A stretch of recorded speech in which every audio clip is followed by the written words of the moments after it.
Salve, galera! Estamos aqui no nosso terceiro episódio. Hoje é um episódio bem interessante, episódio sensível aqui, né, Tiagão? Acho que hoje a gente vai conseguir tocar em várias feridas aqui da atuação do fisioterapeuta no esporte e na ortopedia, na traumatologia, até mesmo em outras áreas. Então, estamos aqui, é um grande prazer estar aqui mais uma vez com todos vocês.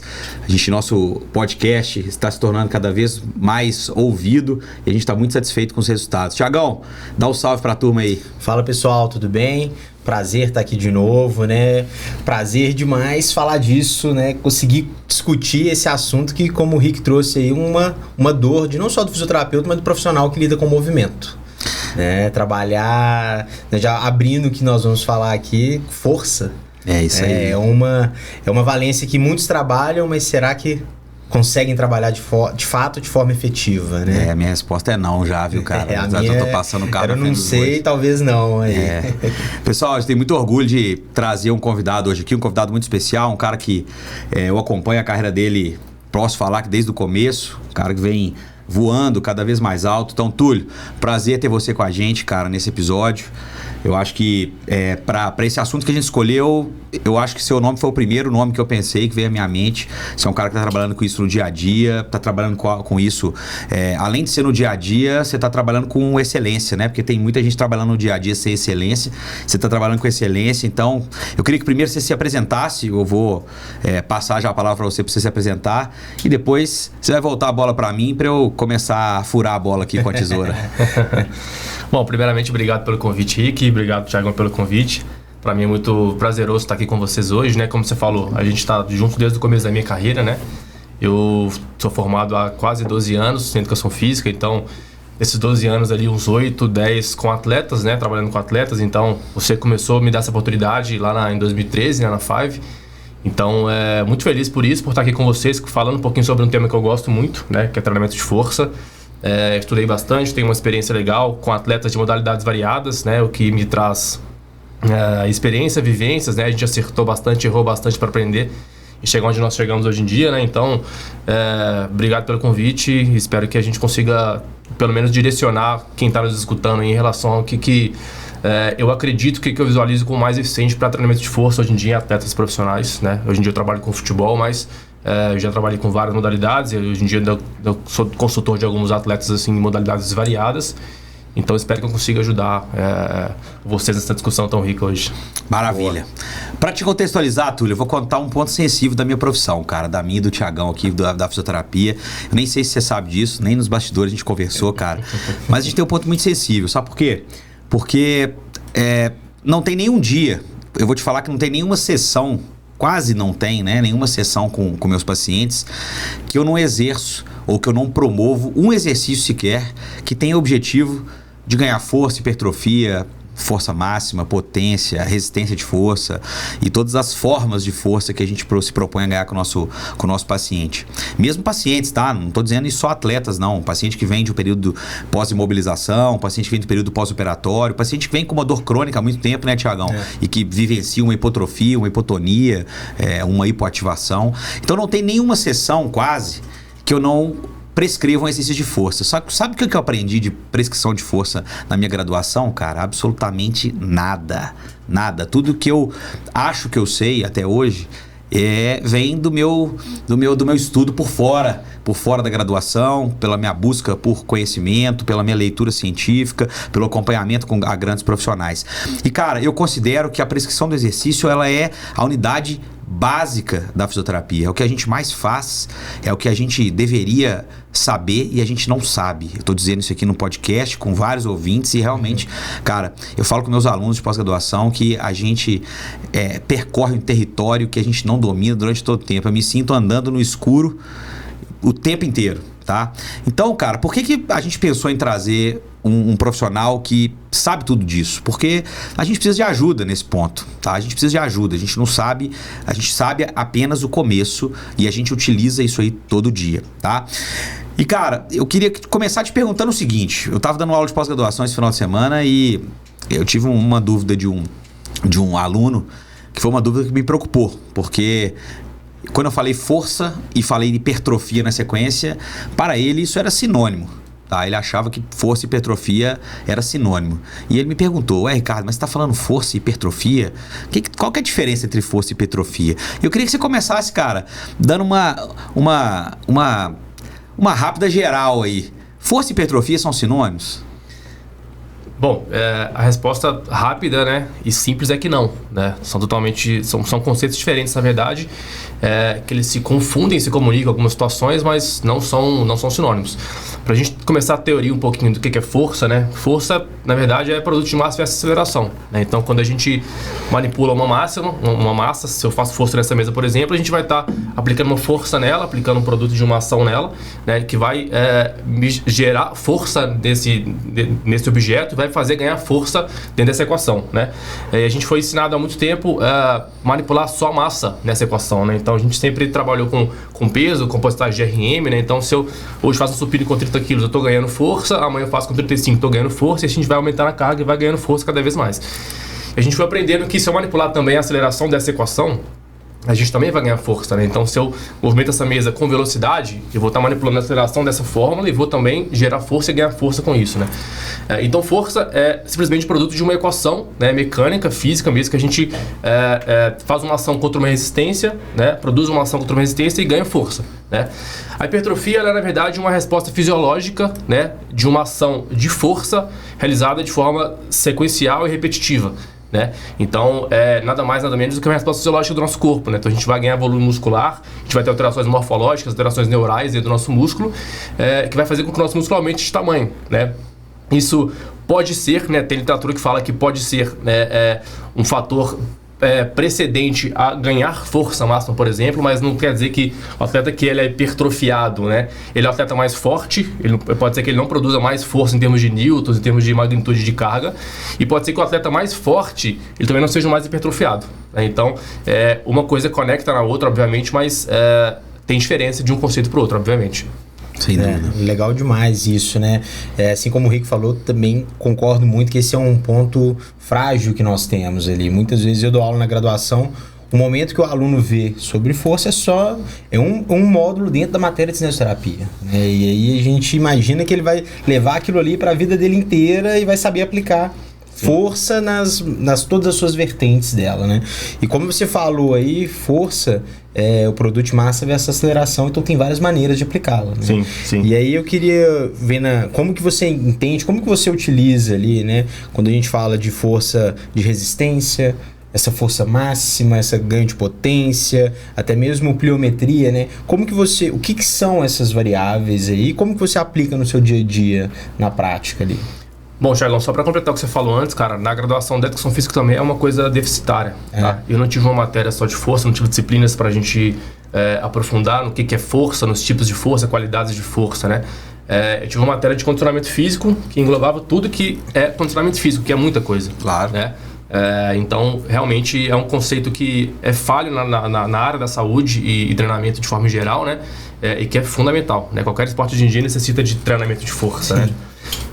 Mas bom, falando sobre a sua pergunta, cara, na verdade a gente tem que entender os conceitos, né, antes de colocar tudo em prática, né?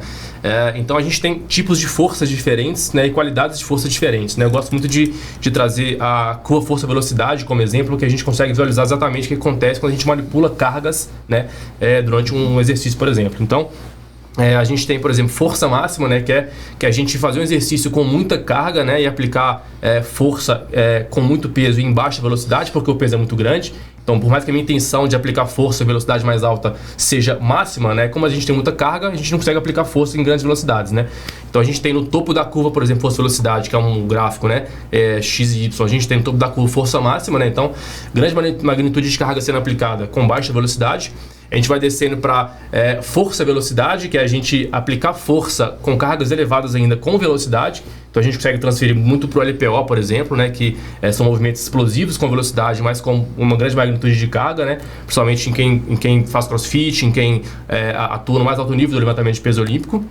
Depois a gente tem a velocidade de força, que a gente aplicar força com velocidade ainda mais alta, com uma carga um pouco mais baixa, então talvez exercícios com medicine ball, exercícios de salto com sobrecarga, né?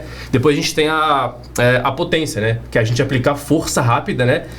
Seja o peso corporal, seja uma carga mínima, né? E a gente vai entrar em pliometria, vai entrar em saltos verticais, vai entrar em exercícios mais balísticos, né?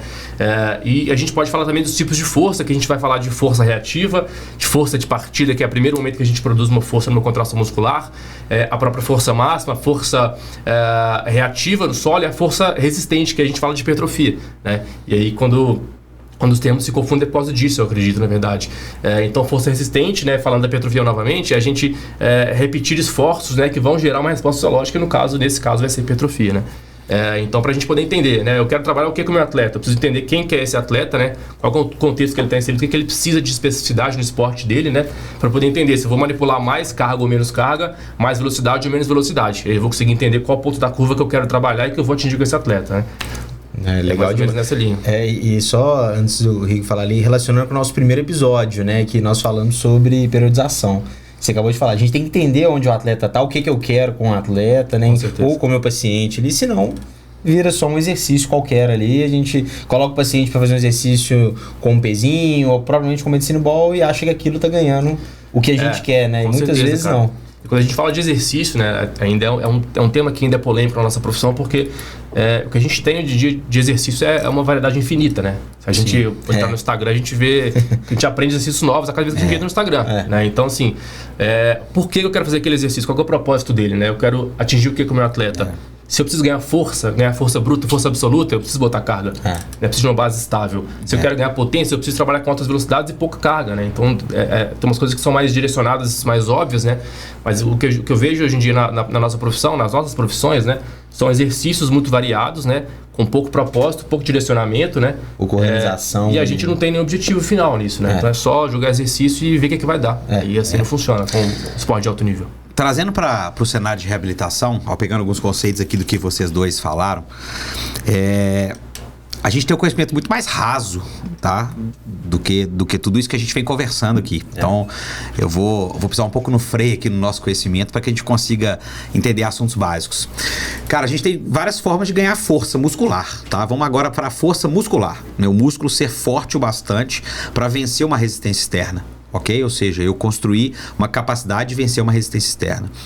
E, cara, uma das formas de ganhar força, tá? Você me corrija se eu estiver equivocado, é a gente hipertrofiar, aumentar o calibre do músculo, né? Aumentar o número dos sarcômeros e aumentar o número de unidades motoras, né? Em paralelo. Isso a gente vai conseguir ganhar força muscular, a gente vai conseguir fazer com que o nosso músculo ele consiga vencer de forma mais fácil uma resistência externa, como por exemplo peso corporal. Imaginemos um paciente que está vindo de um período acamado, que ele, por um motivo qualquer, um processo cirúrgico ou algum outro tipo de problema, e ele não consegue mais suportar seu próprio peso corporal para voltar a ter a capacidade de fazer uma marcha. E a gente quer ganhar a força de membro inferior dele para que ele consiga vencer a resistência externa do peso dele, da massa dele, né? E para que ele consiga voltar a caminhar. Enfim, a gente tem uma possibilidade de hipertrofiar esse músculo para que a gente consiga ganhar capacidade de produzir força, e também a gente consegue melhorar a coordenação intra e intermuscular, que é uma forma de também ganhar força, e talvez uma forma que certamente vem antes da hipertrofia, né? Porque nós sabemos que para as mudanças morfológicas, você disse muito bem no início que a hipertrofia é uma mudança morfológica, né? E para as mudanças morfológicas a gente demanda tempo, a gente demanda continuidade. Você falou, para para eu conseguir uma hipertrofia, eu preciso que a execução da força seja feita de forma contínua, que seja feita durante um período de tempo, né? Sim. Então nós sabemos que a hipertrofia ela demanda um tempo e que a gente consegue ganhar força por outra via, que é a coordenação intra e intermuscular. Isso é muito importante para o cenário da fisioterapia, cara, porque para eu ganhar força absoluta, como você acabou de dizer, eu preciso colocar carga. Eu preciso colocar carga. E, consequentemente, para eu hipertrofiar, eu também preciso vencer alguma carga maior do que a carga a qual eu estou acostumado a gerar e aí dar um check no princípio da sobrecarga, que é um dos princípios do treinamento, né? Eu preciso vencer uma carga externa adequada e, às vezes, até interessante para que eu consiga gerar hipertrofia.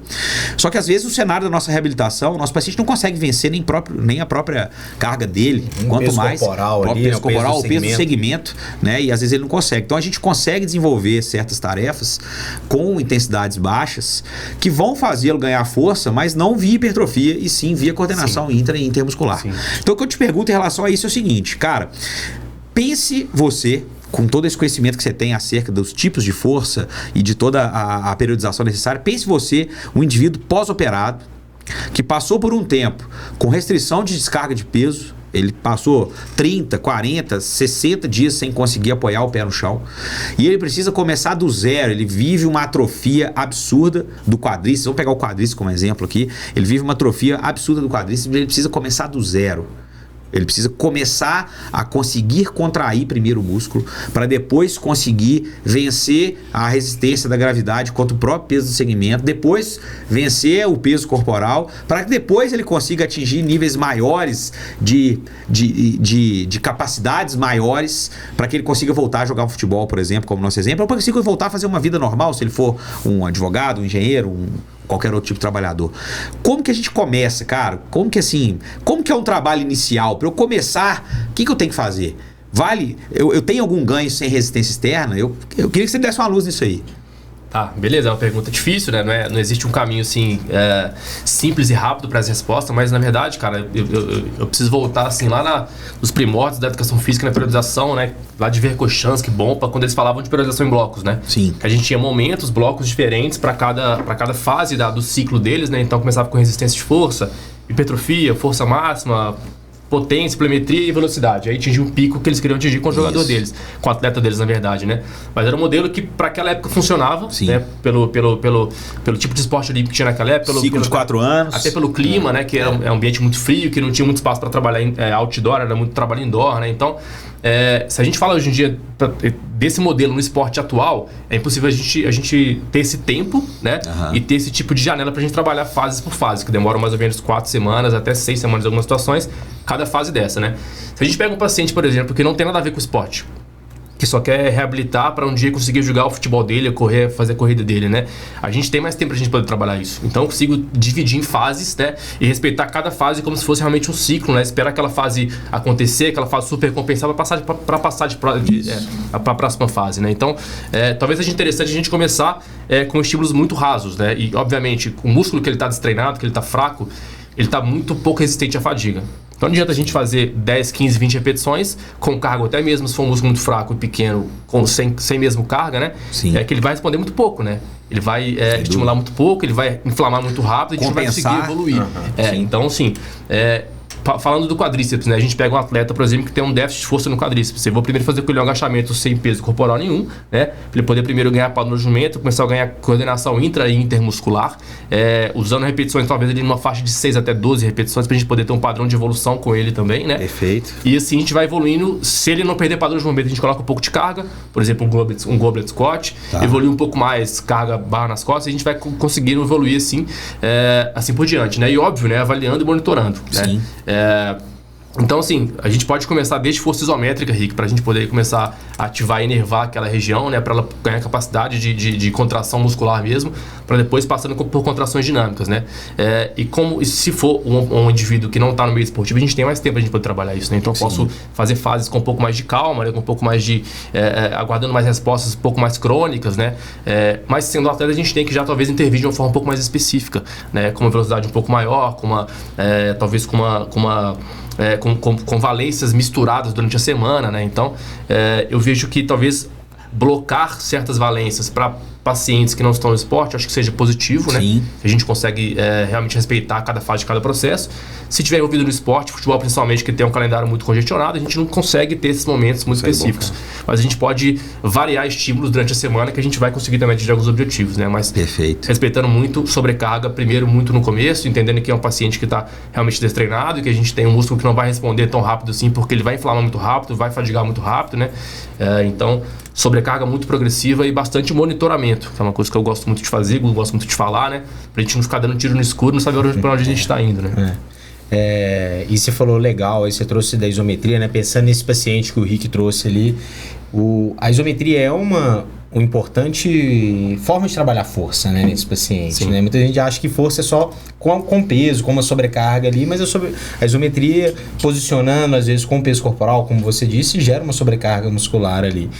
E você tocou em outro ponto também que é importante, que é outro calcanhar de Aquiles ali do fisioterapeuta, e que é essa monitoração da sobrecarga a ser colocada, né? Sim. Então eu coloco meu paciente ali, eu vou colocar ele numa caneleira de 2 quilos, né, porque era 2 quilos ali, ele conseguiu fazer, eu perguntei para ele se estava confortável, ele falou que estava sentindo, estava trabalhando, e aí, que horas que eu mudo essa carga, né, como que eu vou mudar, existe, e aí a minha pergunta é, existe a literatura ela traz pra gente lógico que não existe nenhuma paciente é igual, né, mas existe uma forma de olhar esses blocos que você trouxe, né, quanto tempo o músculo demora para desenvolver ganho de força de forma isométrica, de forma para hipertrofia, para o ganho de força máxima. A literatura traz um direcionamento. Sim, Tiagão, eu acho que a palavra é essa, cara, direcionamento, porque a gente tem indivíduos que são totalmente diferentes uns dos outros, né? Respostas muito diferentes também em termos de estímulos, né? Então a gente tem pelo menos, no mínimo 3 a 8 semanas de estímulo para a gente poder ter uma resposta crônica, né? E a gente conseguir ter um ganho de força crônico daquele paciente, daquele atleta, né?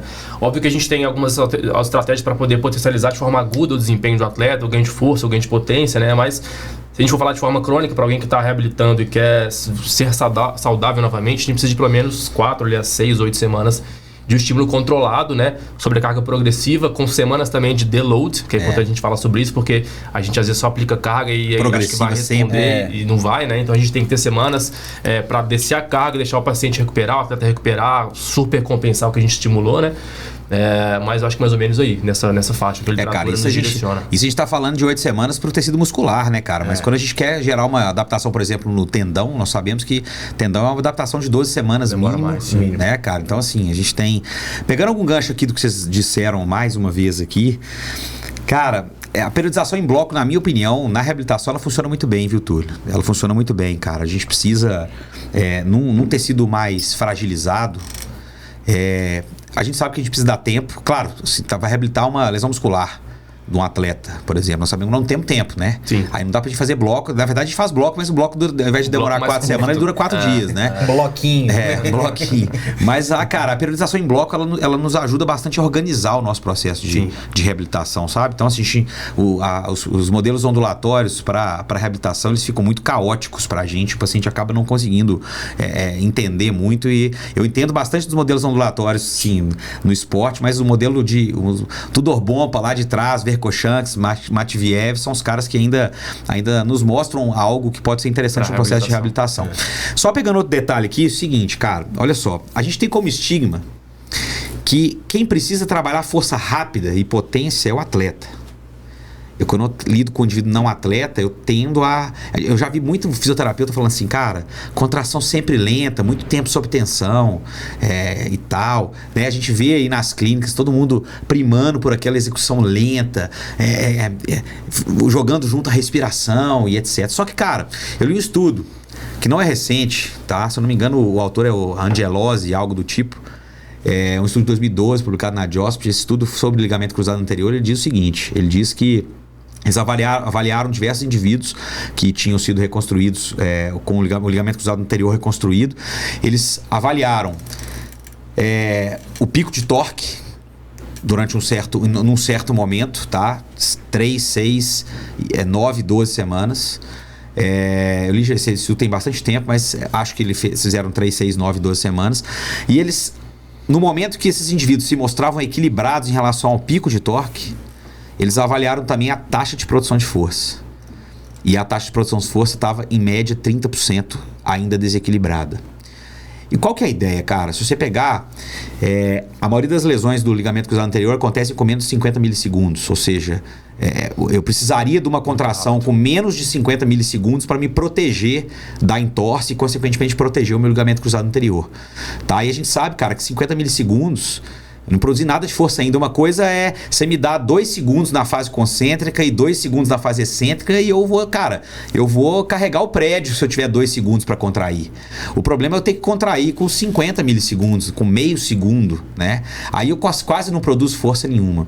Então, cara, quando a gente busca a produção de força rápida, a gente sabe que a gente trabalha produção de força rápida, né? A gente trabalha taxa de produção de força com treinamentos neuromusculares, com treinamentos mais reativos, né? E quando a gente busca isso, a gente não está buscando simplesmente a performance do atleta que requer força rápida, a gente está buscando uma proteção articular, por exemplo, de um indivíduo que caminha num terreno instável ou no indivíduo que faz uma corrida de rua, tá? Então, cara, eu queria que você falasse um pouquinho sobre taxa de produção de força, porque tá na moda, a gente tem vários autores aqui, fisioterapeutas atualmente, falando sobre a importância da taxa de produção de força do ponto de vista preventivo, obviamente, mas também do ponto de vista de uma necessidade de ser restabelecido no meio do processo de reabilitação, porque durante muito tempo a gente fez dinamometria isocinética e a gente usava o pico de torque. Ó, cara, 6 meses, você tem ali 90% de equilíbrio no pico de torque e tá tudo certo, pode voltar. Cara, o pico de torque é uma variável que não condiz muito com a capacidade de proteção do músculo, por exemplo, numa entorse do joelho e uma ruptura do ligamento cruzado anterior. Cara, eu vejo como necessidade primordial também dentro de um processo de treinamento, seja uma reabilitação, um processo de treinamento de um indivíduo qualquer, a gente envolver exercícios que vão priorizar uma contração rápida, né? Absorção de impacto, um exercício de salto, pliometria, contrações excêntricas rápidas também são importantes, para justamente atingir essa fase da contração que ela é muito rápida, né? A gente não tem tempo para a gente poder desenvolver força máxima nesse espaço curto de tempo, né? Tá mais ou menos ali entre 3 a 6, 5 segundos o tempo que a gente leva para a gente atingir o nosso pico de força máxima. Isso para o esporte, para as nossas situações do cotidiano que são mais repentinas, é impossível. É impossível. Então, exercícios, por exemplo, que vão englobar menos sobrecarga, né, e mais contrações rápidas, mais velocidade de execução, a gente vai atingir essa fase inicial, né? Então, exercícios de pliometria, exercício de salto no caixote, salto descendo do caixote, lançamentos de medicine ball, levantamento olímpico, às vezes numa fase mais inicial que tem pouca sobrecarga, né? A gente vai atacar essa fase. Eu, por exemplo, na minha rotina de monitoramento dos meus atletas de futebol, no pós-jogo a gente usa a dinamometria manual para medir força posterior de coxa, isométrica máxima. E aí a gente sempre comparou, obviamente, o pico de torque de cada perna, de cada avaliação, para a gente poder entender fadiga, etc. Mas a taxa inicial é muito importante também, né? Porque no esporte é mais ou menos isso. Aliás, é exatamente isso que acontece, né? Se a gente não avaliar também essa fase, a fase inicial da curva de força, a gente vai perder um dado muito importante para a gente, né? Então, obviamente, que é importante a gente trabalhar isso e a gente negligencia muito isso na nossa rotina de treinamento, né? De forma geral, porque a gente quer botar carga, a gente quer botar peso, a gente quer botar o atleta mais forte, a gente quer preocupar com a magnitude, com a foto que vai ficar bonita com ele com muita carga na mão, né? Exato. Então, muitas vezes a gente esquece que trabalhar com contrações rápidas é vital, né, para o ser humano comum mesmo, igual você falou, de uma pessoa que caminha em um ambiente estável, que quando for cair, conseguir ter capacidade de poder frear o movimento, de brecar aquele movimento com uma força excêntrica, tanto desenvolvida em baixa velocidade e alta velocidade também na academia, com mais ou menos peso, né, que também é fundamental. A gente também negligencia a carga excêntrica com alta velocidade e muita carga, né, que também é fundamental em algumas situações. Exato. Então, cara, é fundamental e a gente precisa realmente botar mais foco nessa intervenção na nossa prática no dia a dia. Legal considerando isso, então, cara, que pliometria não é só para atletas de alto rendimento, né? Não é. Pliometria é para o cidadão comum também. E no processo de reabilitação é completamente imprescindível. Agora, não vamos começar já fazendo pliometria, né? Pliometria também tem as suas progressões, né? Tem pliometria de baixa intensidade, alta intensidade, com contato mais longo, com contato mais curto, né? A gente consegue manipular a altura que a gente está saltando, a altura que a gente está descendo do caixote, enfim. Então também tem as progressões de carga, né? Assim como a gente tem no treinamento de força convencional, por exemplo, né? Então, a gente sabe que, por exemplo, saltar com 2 pernas é mais fácil que saltar com uma perna só. O vetor vertical é mais fácil que o vetor horizontal. Né? Então a gente pode manipular essas variáveis para a gente diminuir a intensidade, aumentar a intensidade, caso a gente consiga. A gente sabe que a gente pode direcionar o nosso atleta para cada nível de desempenho que a gente quer atingir com ele, né? Não, legal demais, Túlio. E aí já direcionando mais direto aí dentro do que você falou, né? Você trouxe muito da importância de organizar esse treino, de oferecer diversos estímulos, né? E a gente fala muito de variabilidade, né? Da importância da variabilidade, vai ser até um tema futuro que nós vamos trazer aqui, né? E eu quero ver como que você entende essa importância da variabilidade, né? Em relação à constância dos exercícios, né? E como que você aplica no dia a dia, como que você organiza a variabilidade? Cara, essa pergunta é muito interessante, né? Eu acho que a variabilidade ela é importante demais nas nossas rotinas de intervenções diárias com nossos atletas, mas eu também vejo, por exemplo, que se a gente quer desenvolver força com o atleta, a gente tem que ter uma certa constância num certo período de tempo pra gente poder realmente entregar que ele ganhou força de forma crônica, né? A gente fala agora de semanas pra gente desenvolver força crônica, força rápida que seja, né? A gente precisa de tempo, né? Então a gente tem que ter uma certa constância. Agora, a minha grande função hoje em dia no meu trabalho com os meus atletas é o trabalho extra, né? Eles já trabalham, já treinam no clube hoje em dia, são atletas de futebol profissional, já treinam nos seus clubes, e lá o trabalho é o trabalho de força e potência mais genérico, mais voltado pro grupo, né? E a minha função é trabalhar em casa os detalhes, os ajustes um pouco mais finos, né? Então, é muito detalhe de biomecânica, dissociação lobopélvica, força do arco plantar, enfim, coisas que a gente vai ajustar com mais detalhe, a gente consegue variar um pouco mais, né? Inclusive a ciência traz esse respaldo pra gente de variabilidade, de entregar para o atleta estímulos diferentes, né? Quando a gente está falando de pequenos grupos musculares, de movimentos um pouco mais integrados, assim, também, né? A gente consegue integrar um pouco mais de estímulos diferentes em sessões para a gente poder ter uma resposta um pouco mais eficiente também, né? Então, quando eu faço, por exemplo, mobilidade, eu costumo variar tempo de alongamento, com ou sem sobrecarga, mobilidade ativa ou passiva, com superband ou sem superband, enfim, a gente vai variando estímulos para a gente poder entregar para ele uma gama de exercícios um pouco mais completa para ele poder ganhar aquele pequeno ângulo de movimento que a gente quer que ele ganhe, né?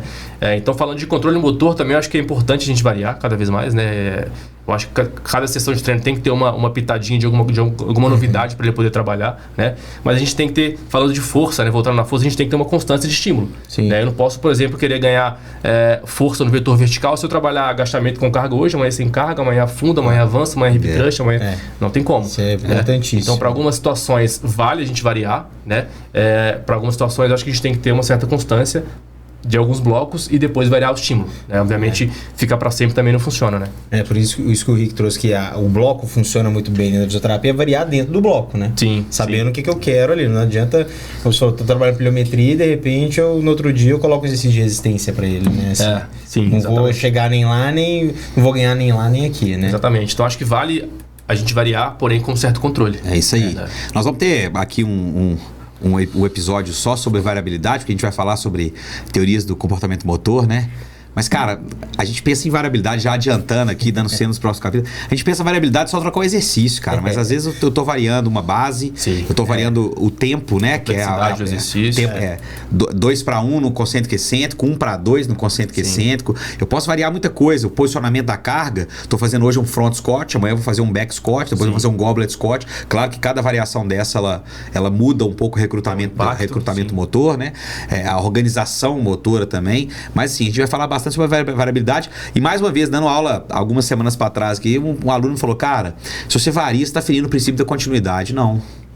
O princípio da continuidade não fala que eu tenho que dar o mesmo estímulo sempre, ele fala que eu tenho que continuar estimulando. Sim. Né? Mas não necessariamente o mesmo estímulo. Né? Se eu estou fortalecendo o quadríceps de cadeia estética fechada com uma base estreita ou com uma base aberta, eu continuo cumprindo o princípio da continuidade. Não objetivo ali, sem né? dúvida. Eu não estou deixando de estimular o músculo, eu estou só estimulando num formato diferente com o mesmo objetivo, né? Então a gente não pode variar, porque a gente gosta muito de variar, mas a gente varia, como diz o outro, vareia, mas a gente varia, cara, mas a gente perde o objetivo.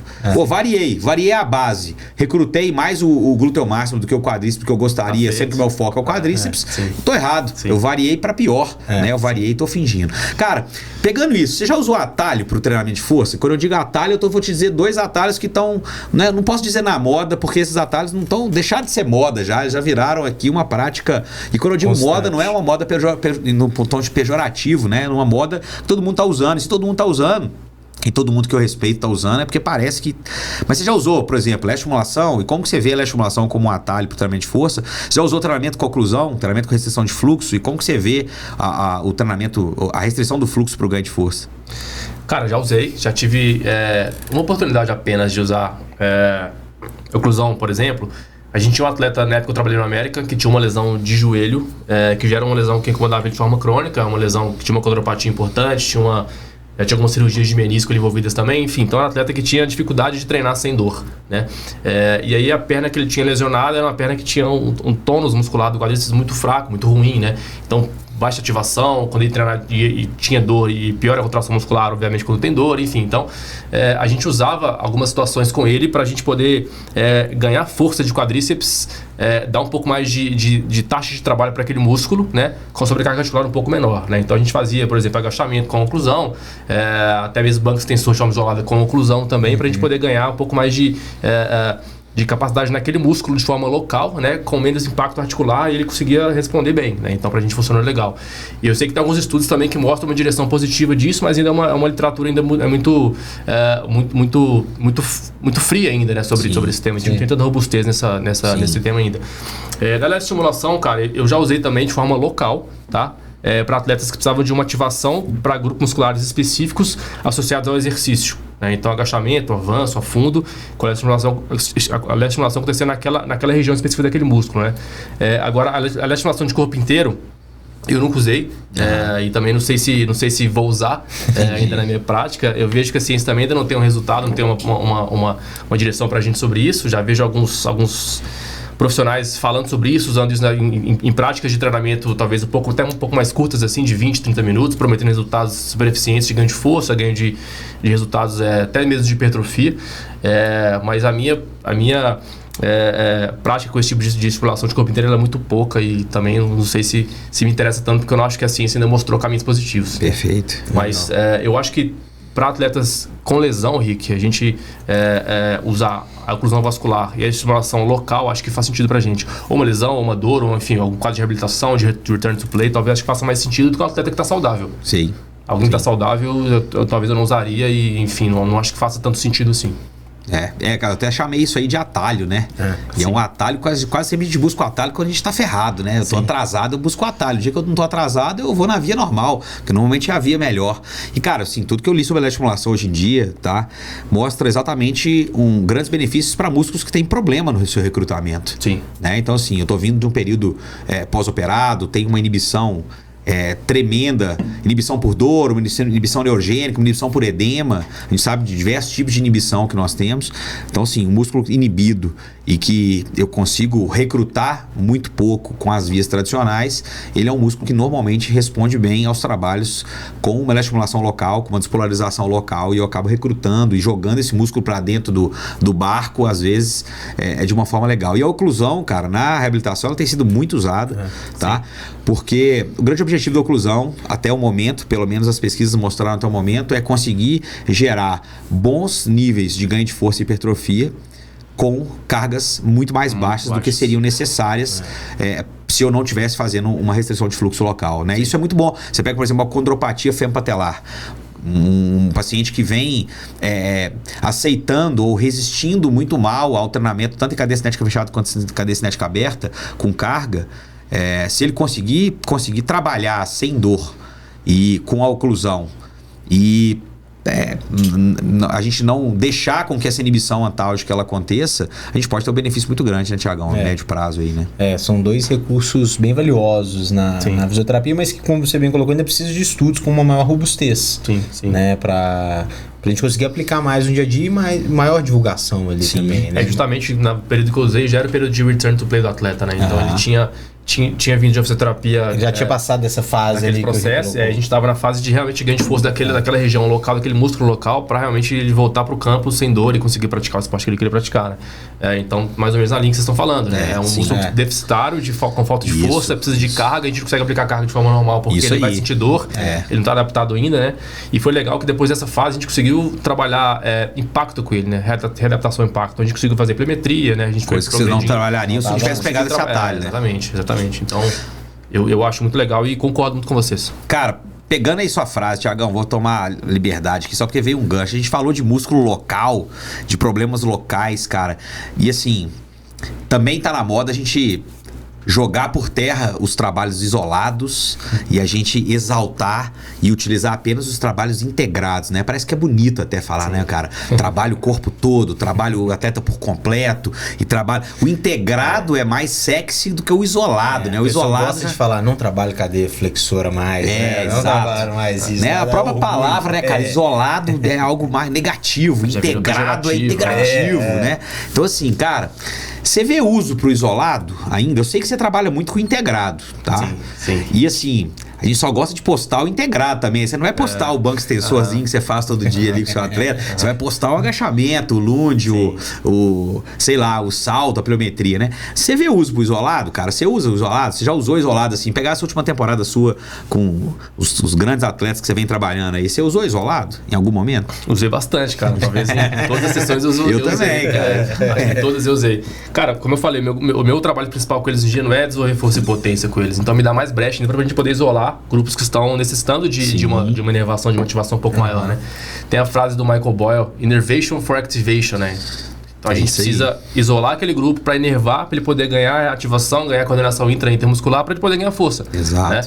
Né? Então, me faz muito sentido a gente isolar grupos musculares, glúteo médio, sólio, o arco plantar, para a gente depois integrar num movimento que seja um pouco mais específico para a ação dele. Né? Não é o fim, é o meio, né? Exatamente. O isolamento não é o fim, é o meio. Exatamente. Então, as minhas sessões de treino, cara, elas sempre vão ter, né, hoje em dia no meu trabalho atual, momentos que a gente vai isolar, né, e a gente sempre termina integrando os padrões. Então, sempre tem uma ação final da minha sessão de treino que vai conduzir pro objetivo que eu estou trabalhando com ele e para a especificidade dele naquele esporte, né? Seja uma ação de deslocamento, uma ação de salto, uma ação de flexão de quadril com caminhada, enfim, não sei. Então, eu acho que a gente deve isolar, né? Obviamente com cautela, né? Se a gente for falar, por exemplo, de treinamento de força, de ganho de força absoluta, né? A gente não vai ganhar força absoluta isolando o quadríceps. Eu preciso de agachar, preciso de botar a barra nas costas, colocar carga, né? Se eu quero aumentar a capacidade de salto vertical, talvez para um atleta que seja saudável, né? Eu já posso começar saltando com ele. Claro. Né? Se ele tem uma restrição, talvez, beleza, vou isolar então. Acho que ele precisa resolver. De ser resolvido, né? Então, vai de cada caso, né? Mas eu acho que a gente não pode punir quem está isolando, não, porque faz sentido em várias situações, né? Várias situações. Com certeza. Voltando no sabendo o objetivo do que quer, né? Faz sentido. Exatamente. E eu vou pegar um gancho que mudando um pouquinho, mas você como a gente falou no início, você trabalha com vários atletas, né, em grandes centros fora do Brasil. Atualmente vem trabalhando, né, nos últimos anos fora do Brasil, já trabalhou aqui dentro do Brasil, né? Então assim, e uma curiosidade que muitas pessoas têm é que lá fora é tudo diferente, é muito mais do que é aqui, é totalmente diferente. E aí, queria que você trouxesse, né, uma visão sobre o treino de força, né? O que tem de diferente? Tem diferença, primeiro, entre o que é feito aqui no Brasil, do que é feito lá fora, até mesmo em método e tecnologia? Cara, a gente tem essa mania, né, de achar que tudo que está fora do Brasil é melhor do que o que a gente faz aqui, né? Eu já vou te falar, cara, em recursos humanos, a gente está muito bem servido em termos de conhecimento de pessoas, na área do esporte, principalmente, tá?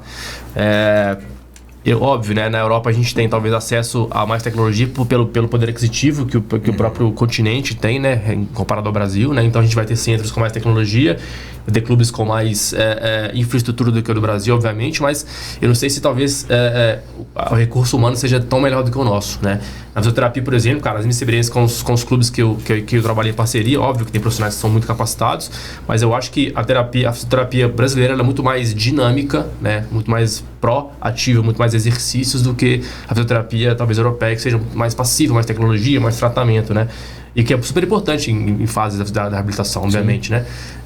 Então, assim, cara, a gente tem essa mania de achar que o que a gente está fazendo está sempre ruim e pior do que eles fazem lá, né? Em termos de treinamento de força, cara, falando do futebol especificamente, existem diversas culturas, né, espalhadas pelo mundo sobre treinamento de força no futebol, né? Eu tive um atleta que me falou uma frase que me impactou bastante, assim, cara, que é um atleta já renomado no futebol, que já trabalhou com vários treinadores renomados, clubes europeus, clubes brasileiros, um cara que tem uma experiência muito grande assim, no futebol. Ele falou comigo o seguinte, cara, cada clube que ele ia na Europa, tinha um preparador físico que falava com ele que, ó, esse exercício aqui é o melhor que tem pra gente hoje, esse método aqui é o melhor, que você fazia antes não funciona mais. Aí trocava de clube e vinha o preparador físico e falava, ó, esse exercício aqui é o melhor exercício que tem, que você fazia não funciona mais. Aí trocava de novo, vinha outra novidade pra ele. Ele falou, cara, eu não consigo confiar em mais ninguém. Né? Todo clube que eu vou, que são clubes renomados, clubes importantes na Europa, cada dia que a gente chega tem um método diferente, uma metodologia de treinamento diferente, um exercício melhor do que o outro, então não sei o que eu vou fazer. Né? Então é difícil confiar assim nas pessoas, porque cada dia que passa a gente tá na moda, né? Colocar coisas novas, exercícios diferentes, metodologias novas, né? E a ciência nos traz uma direção do que é bom pra gente ganhar força e o que é ruim, que principalmente é isso, né? O que eu não vou fazer pra ganhar força? Eu já sei o que eu não posso fazer.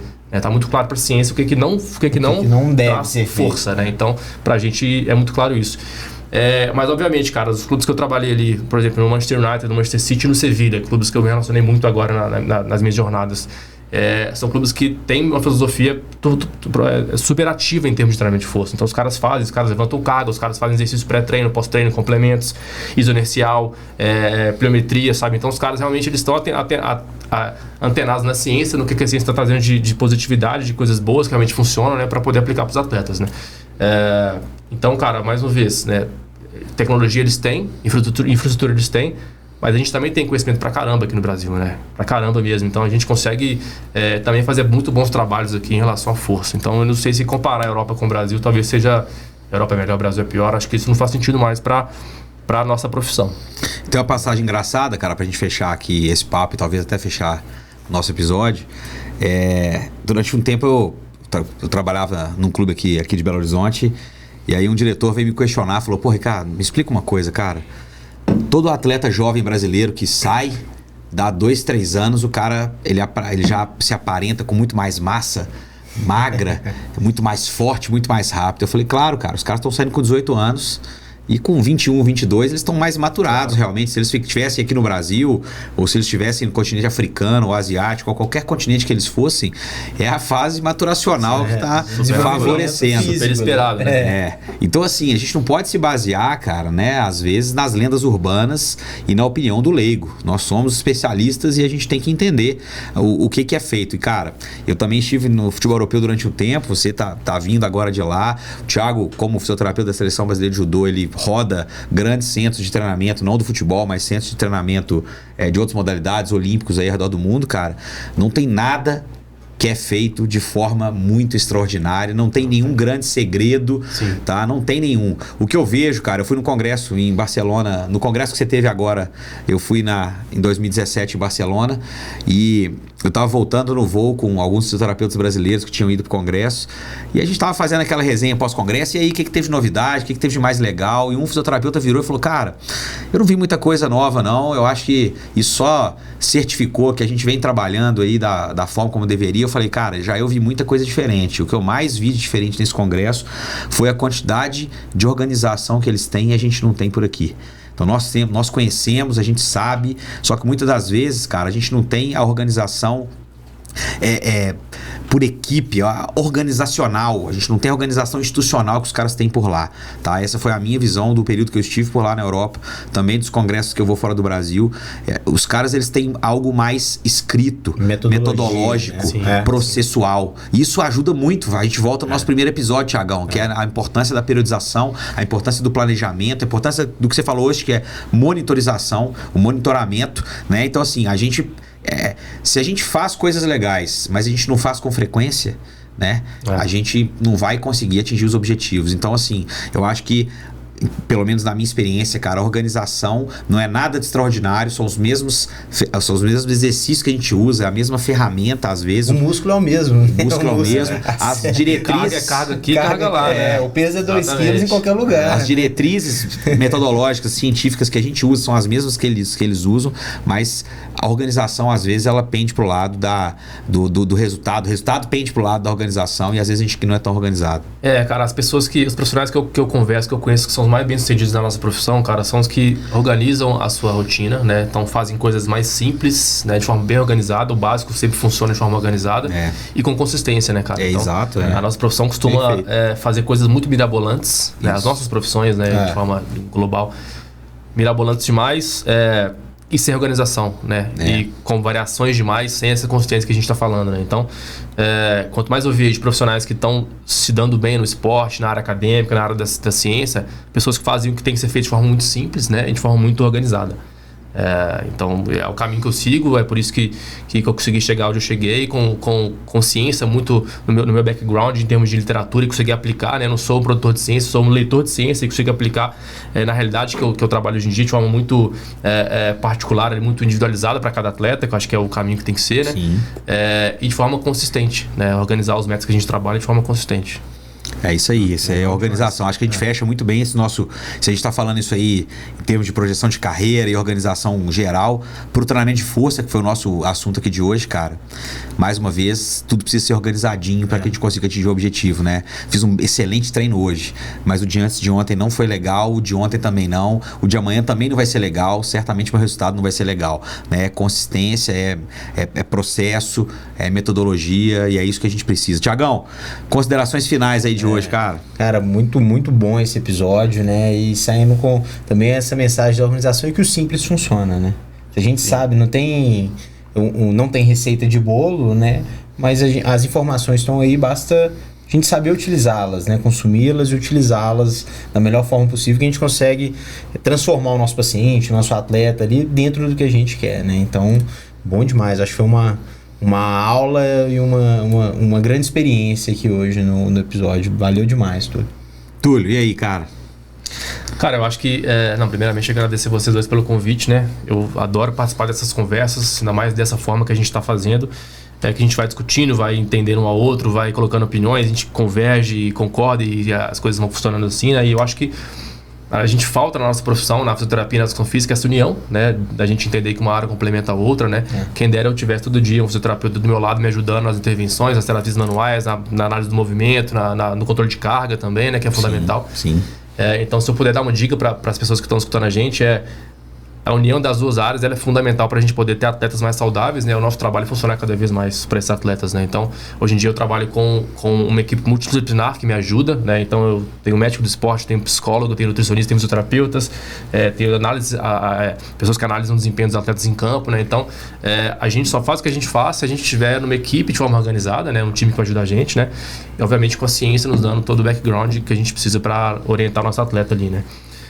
Bom, então, é isso. Bom demais, cara. Valeu demais. A gente chamou hoje pra você nos ajudar. Eu acho que a gente você ajudou aqui muitos ouvintes, cara, porque esse realmente é um calcanhar de Aquiles da nossa profissão. Pessoal, queria agradecer aí mais uma vez a audição de todos vocês aqui.